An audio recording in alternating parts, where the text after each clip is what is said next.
Hello, everyone. Good afternoon. Thanks for joining us today. We have about a minute before we get started. So if you would like to, please find the chat and let us know where you're joining from. We'd love to see the states that are represented here today for our Educator's Edge webinar series.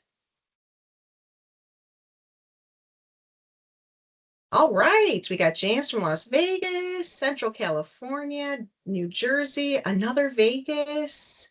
Welcome. Joel from Illinois, another Vegas. Great. David from Texas. And then we have a North Carolina, South Carolina, Colorado, Indiana, Myron from Oregon. And we've got Tanisha from California, Carl from Connecticut. Welcome, everyone. Thanks for the image.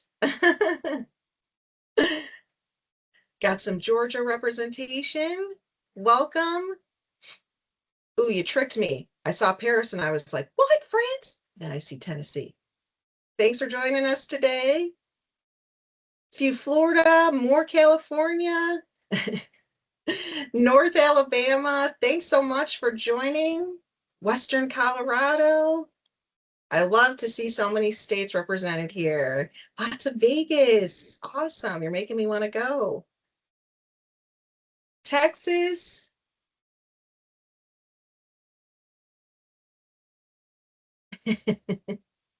Yes, quite toasty, huh? Very nice. A few Texas, Oklahoma. Welcome. Thanks, Julie. So many. Thank you so much, everyone.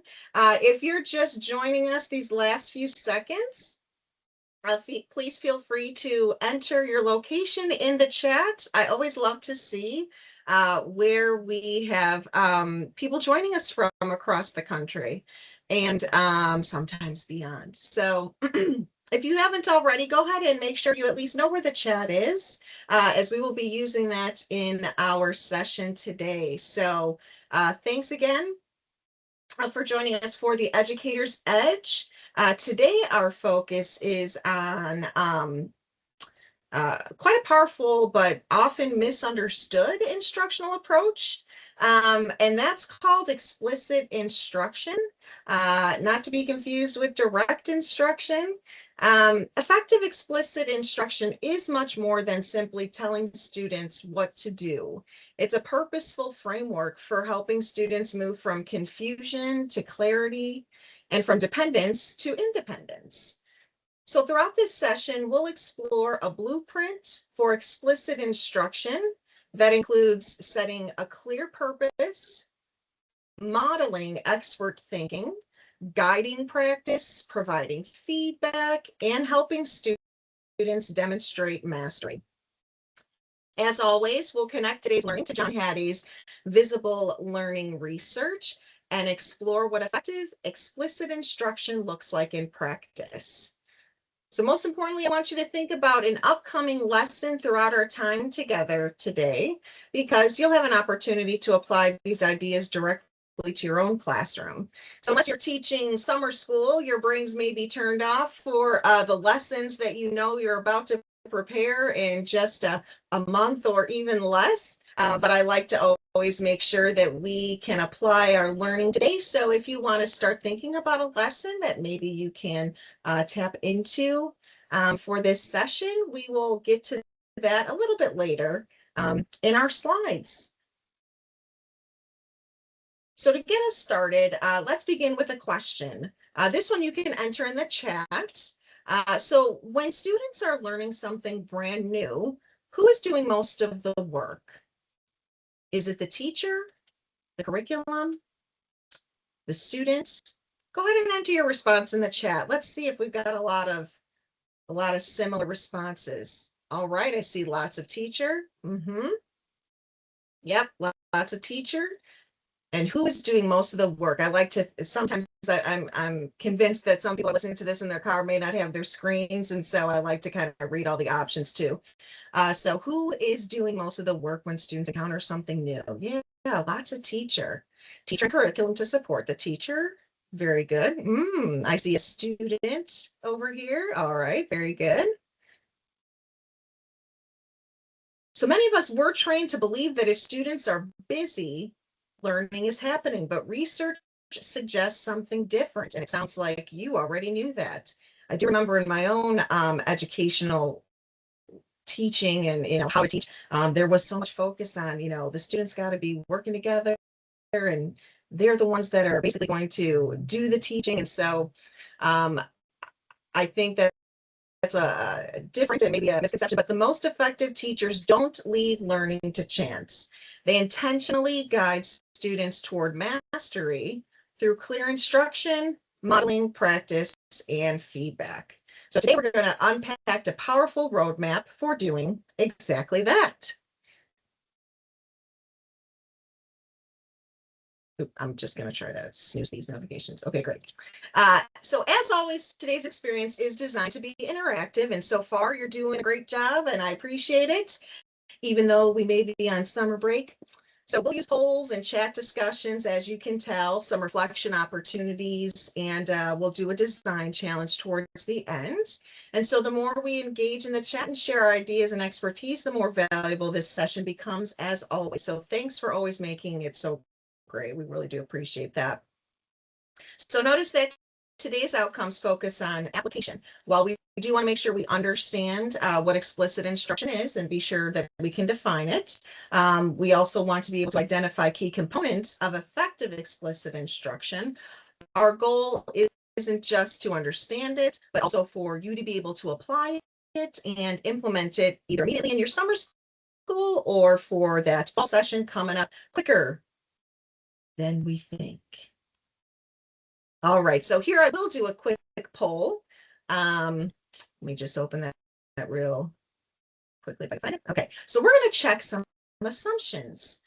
So when you hear explicit instruction, what do you think? What do you think of?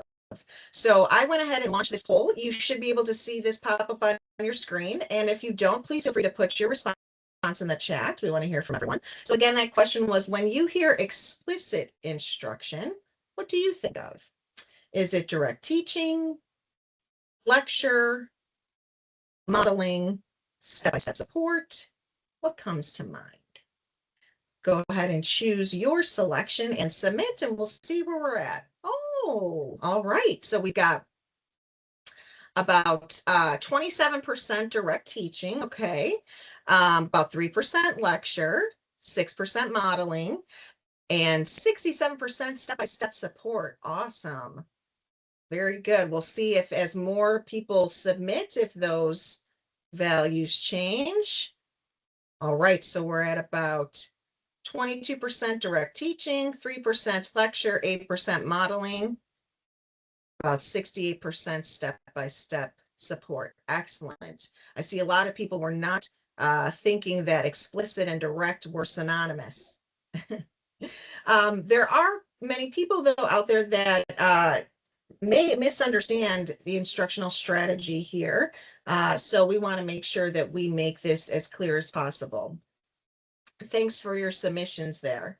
So many people hear explicit instruction and immediately picture a teacher standing at the front of the room talking for an hour, but that's not what the research supports. And I see a lot of you already understand that, which is fabulous. You'll have lots to contribute to today. Explicit instruction is not about more teacher talk. It's about more intentional learning. We like to use those words together a lot here. Intentional learning, intentional teaching. The myth is that explicit instruction may just be lecture. And the reality is that explicit instruction is clarity and modeling for students, offering guided practice, giving lots of feedback, and hopefully leading to mastery. John Hattie reminds us that learning becomes powerful when teachers can see learning through the eyes of students, and students can see themselves as their own teachers. Explicit instruction creates that visibility with clear learning intentions, visible success criteria, effective modeling, frequent feedback, and guided practice. So students know where they're headed and how to get there, making sure it's very clear to students. Visible learning requires visible thinking. So let's take a look at two scenarios and experience the difference. So in scenario A, we have the learning target as today we're learning how to evaluate online sources. No matter what your discipline or content area is, always got to evaluate those online sources. In this scenario, the teacher explains the steps, demonstrates an example, gives students a source to evaluate independently. And then in scenario B, same learning target. Today we're learning how to evaluate online sources. Here the teacher shares the learning target, reviews success criteria, models the evaluation process through a think aloud, guides students through a second example, and provides feedback before independent practice. Which classroom would likely produce stronger learning outcomes and why? So while the the answer may be obvious, give us a why you came to that conclusion. Excellent. Yeah, I see lots of B's as the one that may produce stronger learning outcomes. And what led you to that? What is it that the teacher did that made you think that? That feedback is essential? Absolutely. Thank you, Kristen. The think aloud process? Absolutely. And that is no matter what age, right? Learning to read at 4 or 5 and all the way up to post-secondary. The feedback step, absolutely excellent. More hands-on practice and expectations. The think aloud, awesome. Thanks, guys. Yeah, absolutely. You notice that that was in scenario B and not in scenario A. So that's great. Clear start gives a clear starting point and reference for them to follow. Absolutely. I just have a couple questions here that I didn't want to confuse with like me prompting you for more. I just like to give other good questions, for the recording too. So, if you were to do this in your classroom, just to kind of push even further, some good questions might be, what evidence do you see of teacher clarity? Where would feedback occur? Which students might struggle in each scenario? Could scenario A work for some learners, or would scenario B work for all learners? So just a few questions for you to keep in your toolbox. All right. So both teachers are teaching the same skill. You may have noticed same learning target, but which classroom is more likely to produce mastery and why? And we've already discussed that. And what evidence of teacher clarity do you see in scenario B that isn't visible in scenario A? And you guys did a great job of sharing that. So notice how these steps here on the screen under defining explicit instruction, they gradually transfer responsibility from teacher to student. So the teacher giving that clear purpose, being demonstrating clarity for the students, right? They know exactly what they're learning. And then the teacher will model, offer that guided practice. Then the teacher is giving the feedback, ultimately getting into the independent application. So that gradual transfer from responsibility of teacher to student. So here we have the blueprints for explicit instruction. Today we're going to unpack each of these components. And as we do, think about your own lesson. So here's where you can kind of think of something that you're going to get started with in the fall semester. Where are your strengths? Where might students need additional support? So we're going to go over these, but I'll just say them just for any of those audio people. Step 1 is to set the purpose. Step 2, model. Step 3, guided practice. Step 4, check understanding. Step 5, independent practice. And step 6, reflection and feedback. So where might students need additional support in your classrooms, do you think? And where are your current strengths, do you think, if you were to reflect? So step 1, set the purpose. So notice that students don't just know what they're learning, they also know what success looks like. Here on the screen, we've got the learning target. I can evaluate the credibility of an online source. And how do I know I'm successful? Well, I might identify the author, check supporting evidence, recognize potential bias.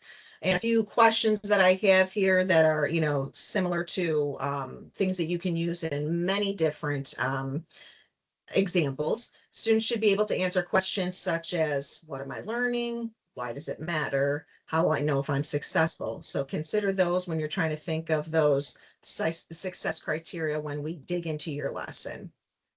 When students can't answer those questions, oftentimes confusion may follow. So clarity is one of the most powerful gifts we can provide learners.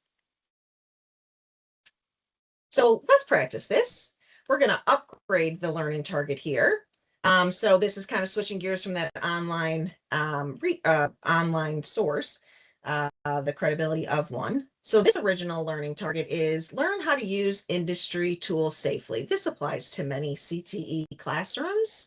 So let's experience the importance of teacher clarity. Imagine you're a student assigned this learning target, learn how to use industry tools safely. I don't know why I always say that, safely. Enter in the chat if you think you know what is missing in this learning target. So what do you think is missing in this learning target? Would this be enough for your students? And if you have an idea of what you think is missing, please feel free to put that in the, very good. Which tools? Please feel free to put that in the chat. Learn how to use industry tools safely. Yeah, not specific enough. I'm reading that wondering, okay, what does the teacher mean? What are the tools used for? Specify the tools. Yep. Thank you. Yep. Need to be more specific for sure. We're not giving that clarity we know is so important. Not enough info. Missing Bloom's taxonomy. Thank you. More clarity. Absolutely. They don't know what success will look like, right? So as you rewrite this target, if you can think of how you would rewrite it if this was your challenge, let's consider some actions. So I have some questions to consider if anyone would like to upgrade the learning target for us. Some questions to consider include what should students be able to do? How will they demonstrate learning? What evidence would show mastery? And if you need a starting point, you can start with I can and fill in the blank. And if you like to just Google real quick, feel free to do that and let us know what you came up with. So if you could think about upgrading this learning target and enter that in the chat, let's see what you've come up with. I can demonstrate the safe use of X tool. Thank you. Very nice. What is the industry? Yep. So you could choose any industry, right? It could be healthcare for the PPP. It could be, welding, the automotive. Many of them do have those specific safety tools. So, yep, you can get specific, choose one, and absolutely add that into your learning target. Would be great. Did I say P? Thank you very much for correcting me. I can show how to measure a component with various tools. Excellent. Thank you so much. And if anybody else, I teach them the proper use of electrical tools for NEC safety. Thank you, David. Excellent. And if anyone else has any other ideas on how to upgrade, learn how to use industry tools safely, please feel free to do that. Inform them of the type of tools, the safety of learning, and why. Absolutely. Show examples of consequences of people not practicing safety. That would be great. I can measure voltage by connecting the meter in parallel to and with the correct setting. Awesome, Robert. Thank you so much. I can use a multimeter properly. Excellent. Make me think of our HVAC multimeter supplements. Awesome, guys. Thank you so much. All right, so step 2, model the skills. So students don't just see what to do, they see how an expert thinks. It sounds like a lot of you already incorporate this, so that is excellent. But that think aloud examples, some such sentences could include, I notice this machine requires eye protection before operation. I'm checking whether all safety guards are secure. I'm thinking about potential hazards before beginning. The purpose of the modeling is to make that expert thinking visible, right? Not just watching the instructor model it, but actually understanding what it is that's going through on in their mind. And that is very helpful, making that learning visible. So when teachers think aloud, students see cognition, not just actions, right? They observe the decision making, how their instructor is problem solving, the reasoning behind making that decision, and their self-correction, right? We all make mistakes, and so correcting that and how you got to that conclusion. Step 3, guided practice. Guided practice is often the most overlooked phase. Too many lessons jump from demonstration directly to independence. I've certainly seen that and been uh, known to do that a time or two. This is where most learning breakdowns occur, however. So notice that the teacher isn't providing answers, though. The teacher is providing support, and that is very different. So the guided practice, and this part is the we do of that gradual release strategy. The teacher support includes coaching, prompting the students with questions, and offering corrective feedback. So we'll keep that in mind as we consider that step of guided practice. Independent problem solving is a skill set we see lacking in students, absolutely. And the modeling and think alouds would be so helpful. Thanks for bringing that up. So here, guided practice is often the most, I think I already said that. So in the we do, some sample prompts could be, what should we do next? Why is that? Just like when we chose scenario A or B, not just selecting B, but why? What evidence did you have? How do you know? Or how do we know? Another replacement for what's the evidence? So these are very different things, making sure we're being clear. Hattie identifies feedback as one of the most powerful influences on achievement. Feedback isn't praise, feedback moves learning forward. So quality feedback answers these questions. Where am I going? How am I doing? And what should I do next? And I know that we've had a session on feedback. And if you are new to the series, please make sure that you go back and view our playlist, which I will have in the follow-up email as well. So experts often skip steps mentally, right? You're like, oh, I know this. Sometimes it's hard to put yourself back in the place of your students, right? So you may skip steps accidentally, but worked examples help novices see those hidden steps. So you want to show examples before asking for that independent performance. That way students are able to analyze what was done, why was it done, what patterns emerge, so they feel more confident in doing the independent part of the learning journey. The ultimate goal is independence, as we've said, and so gradual release, the I do, we do, you do together, you do alone, right? So there's a extra practice with the group work, right? We do, and then you do together, perhaps in a group before you do it alone. In your classroom, where do students struggle most? If you could enter that in the chat, let's see what we have from this pool of participants. In your classroom, where do students struggle the most, do you think?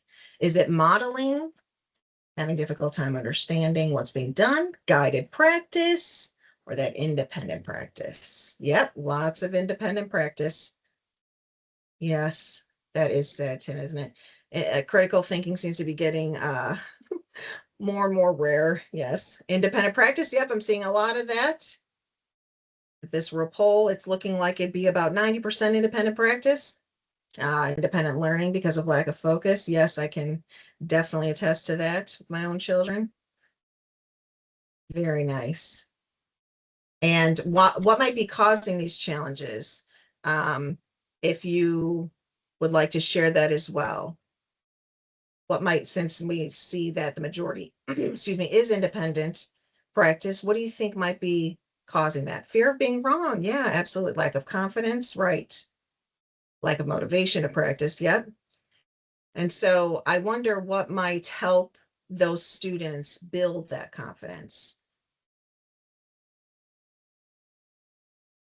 Yeah, the ease of Google for sure. Perhaps something that could build that confidence is more practice, more examples, more of the guided practice with groups, partners. Yep. Thanks, everyone. Excellent responses. Error analysis. So one of the fastest ways to deepen understanding is analyzing mistakes. Errors become opportunities. So students examine common mistakes, faulty reasoning, and alternative approaches. And before we look at the connection between explicit instruction and the 5E framework, I know we've discussed that 5E framework in our instructional design master series, if anybody has joined there. But I will give a quick overview. The 5E model organizes learning into 5 phases, and that's engage, explore, explain, elaborate, and evaluate. And it provides a structure for moving students from initial engagement to deeper understanding, application, and ultimately mastery. So sometimes educators think they must choose between explicit instruction and inquiry-based learning, but that's really a false choice. Explicit instruction and inquiry are not opposites, they work together. Students need enough structure to build confidence. Funny, we were just talking about that, and enough opportunity to apply, extend, and demonstrate their learning. So as we look at this alignment, notice how the explicit instruction supports each phase of the 5E model and helps students move successfully through the learning process. So the engage, identifying the purpose, the learning target, making sure that is all clear.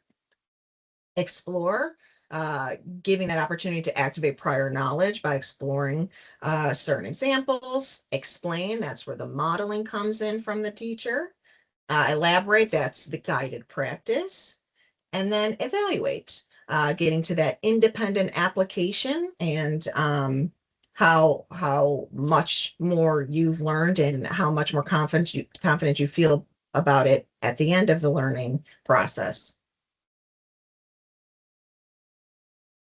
Hmm. Sometimes I let the students of my mistakes when I was an apprentice. Thank you for sharing like critical thinking. Sorry, sometimes, yes, ChatGPT. Sorry, sometimes I'm not sure if a comment came in right away or if that was like a delay. Sometimes I get delays, so apologies for the pause. So application challenge, as always, I've come to the point where I may not be able to get to it, but that is okay. I would never give up this fabulous conversation in the chat. So what I was going to ask for was for you just to share one of these ideas in the chat. If you were to think about applying this to that lesson that we discussed about possibly considering when you go back in the fall, is there a way that you could upgrade the learning target? Is there a way that you could make sure that you identify the success criteria? Or is there a specific modeling strategy that you could show? How many of these ideas connect directly back to teacher clarity and making learning visible? So is there something that we could work on before teaching one of our lessons in the fall that includes what we've learned here today? So success criteria, absolutely. If anybody else has any thoughts, maybe some things that were going on in your mind as we've gone through the explicit instruction steps. I only chose a few, but that was because I was considering time that might be left. So let me know what you think. Do you think that there's something that you could improve on as it relates to a modeling strategy? Could you make your learning target more upgraded? Could you make more specific success criteria, make it more visible for your students? Yes, modeling strategy, have students model before session ends, set very clear success criteria. Absolutely. Excellent.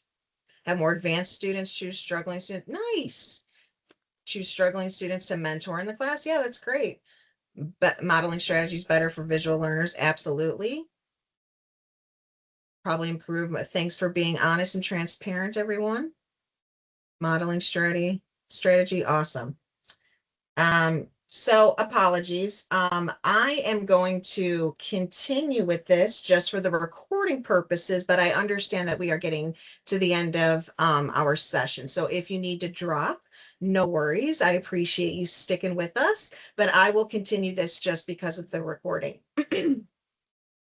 So from planning to practice, explicit instruction helps students move from confusion to clarity, observation to application, dependence to independence, and from practice to mastery. Great question. How much guided practice should be used? Aren't they spoiling the students? Yes, that is a hard question. I totally understand. I like kind of the advancement of the I do, we do, they do, you do. So I would say de definitely more than one if you could fit in at least two, because I understand like with time constraints, but at least two. Because I think it's just like if you miss one, you probably hopefully got it with another one, right? And so of course it depends on the students you have, but that is an excellent question. And thank you for asking it because I'm sure lots have had that thought as well. And reflection, I kind of already combined this with an earlier slide, so we're good here. Just wanted to know what's something that you could take away and maybe apply to next semester.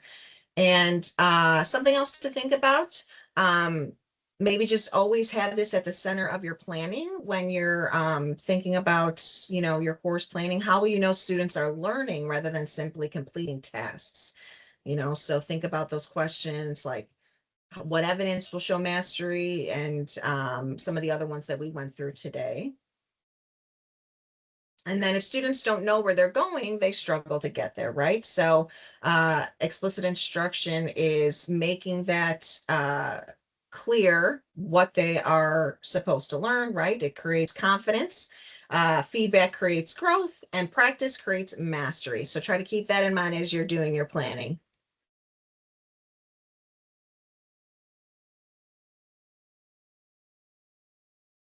Oh, thank you for replying.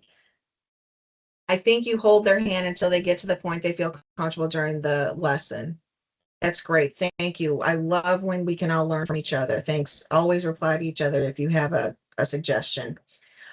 So if you are still here and have another moment, we would love for you to sign up for our next session that is on August 4th. Student as strategist, empowering goal-oriented learners. You can go ahead and scan the QR code, but if you've been here before, I will send the follow-up email. And if you don't get those follow-up emails, please reach out to us, to GW. It will get to me. You can enter a message if your email, changed or something. I will be sending it to whatever you registered with. So I want to make sure everybody gets these follow-up emails. So that is our next session. And of course, as always, we are always open to feedback. So if you would like to scan the QR code and give any suggestions, there's also an opportunity to ask any questions in there in that feedback form, and I'd be happy to get back to you as well. But thank you for joining us and for sticking with me for the extra couple minutes. And most importantly, thank you for the tremendous participation and engagement in the chat. I hope everybody has a great rest of your summer, and I hope to see you in August in about a month for our next session. Thank you, thank you, thank you. Yes, the challenging part is when you have lab classes of 20 students. Yes, indeed. What I try to do is add things to the lab to see if the students can figure it out on their own. Excellent. Thank you for the suggestions. Slides will be in email. Absolutely. I'll make sure to send those your way. And thank you for all the feedback, everyone. Oh, good. I'm glad that the half hour is good. Yeah, absolutely. It's a nice micro learning opportunity.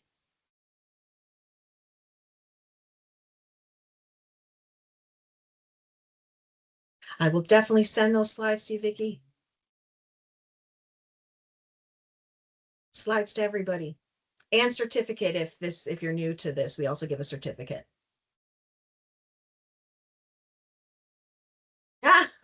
Is that right? They listened as you were listening? That's cool.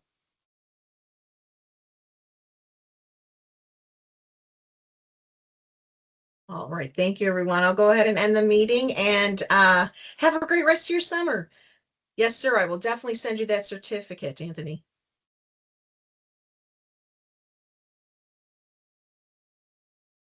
Oh, yes, I know. Oh, thanks for that feedback. I know you'd be happy with 1 hour sessions too.